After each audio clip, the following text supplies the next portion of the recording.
여러분, 원달러 환율이 역외 시장에서 또 폭등했어요. 여러분 이거 한번 보세요.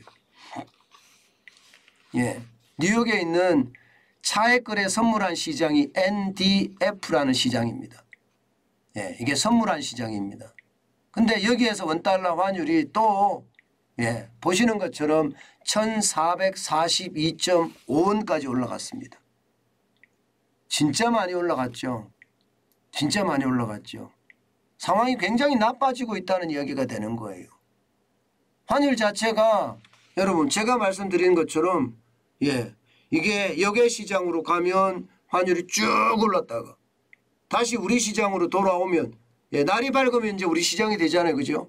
우리 시장이 열리면 이게 역외 시장에서 올라갔던 거 잡으려고 결국은 달러 계속 풀어야 돼요. 예. 그리고 다시 또 밤이 되면 역외 시장에서 선물환이 쭉 올라가고 그리고 그 다음날 또 예, 아침이 되면 또 우리 시장이 열려서 우리 외환 보유액 풀어야 되고 이런 일이 반복이 되면 어떻게 된다고 말씀을 드렸습니다.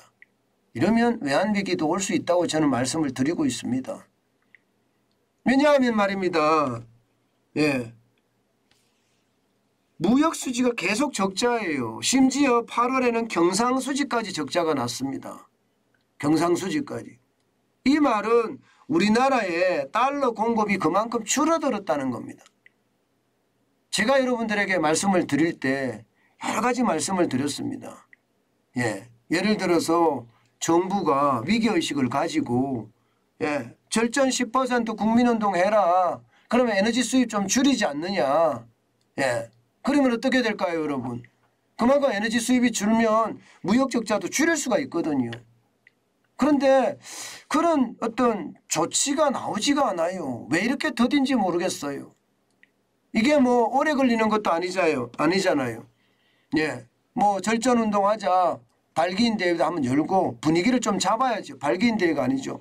뭐라 그래야 되나요? 예, 이게 뭐 광고, 홍보 촉진 대회라고 해야 되겠네요. 그리고 뭐 TV에 광고도 싣고요. 그러면서 에너지 절약을 하기 위한 어떤 방법을 찾아내는 거 굉장히 저는 중요하다고 보거든요.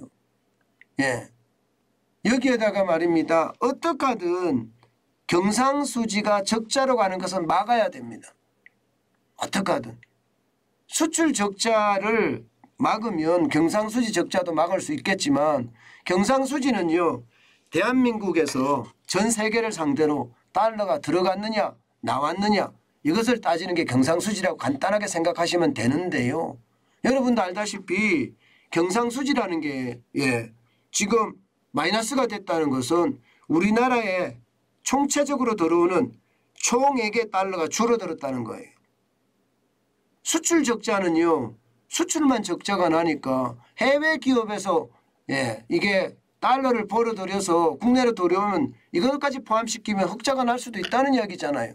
그런데 경상수지 적자가 나는 것은 진짜 심각한 상황이거든요. 네. 그런데 이거를 제대로 개선하지 않으면요. 저는 예, 계속 역외시장에 가면 이렇게 환투기 세력들이 꼬여서 환율은 1,500원도 저는 넘어간다고 봅니다. 넘어간다. 예, 1,500원도. 지금 제가 이야기했던 것처럼 이대로 가면 1,500원도 넘어간다예요. 이대로 가면. 뭔가 특별한 조치가 있어야죠. 보세요 여러분. 시장이 열리면 떨어지죠. 1,425.4원까지 떨어지기도 합니다. 그런데 희한하게 시장이 닫히잖아요. 그때부터 올라가기 시작해요. 올라가기. 그래서 1,442.5원까지 쭉 올라간 거예요.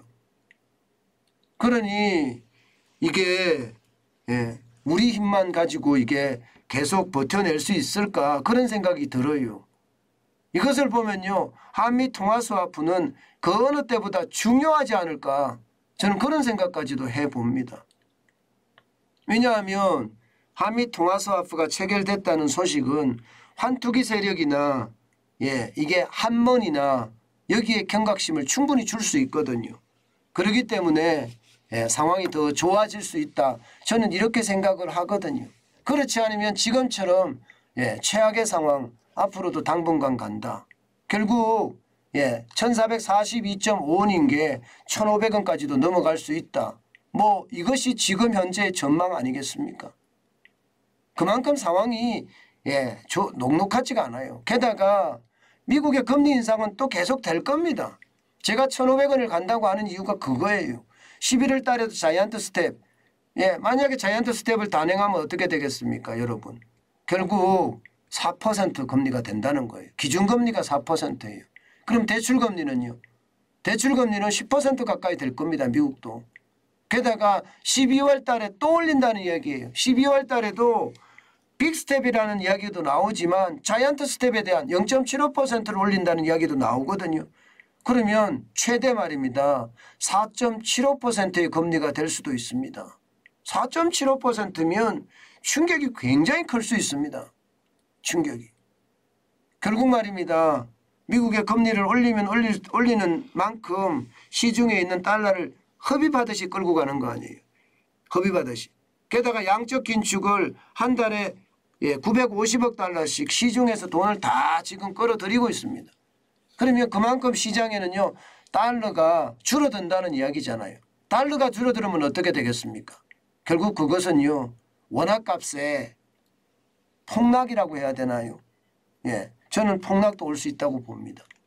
그만큼 상황이 심각하다. 이렇게 되면 우리도 말입니다. 결국 금리를 11월 달에 0.5%라는 초유의 빅스텝 두 번에 걸친 빅스텝이 일어나지 않을까. 저는 그런 생각도 많이 해봅니다. 지금 달러를 가지고 계신 분들은요. 급하게 처분하려고 할 필요 없습니다. 아직까지 이게 원달러 환율이 떨어진다 이런 조짐은 그렇게 크게 보이지 않으니까요. 그러니까 이럴 때는요 여러분 그 어느 때보다 이게 뚝심을 가지고 버티는 힘 굉장히 필요해 보입니다.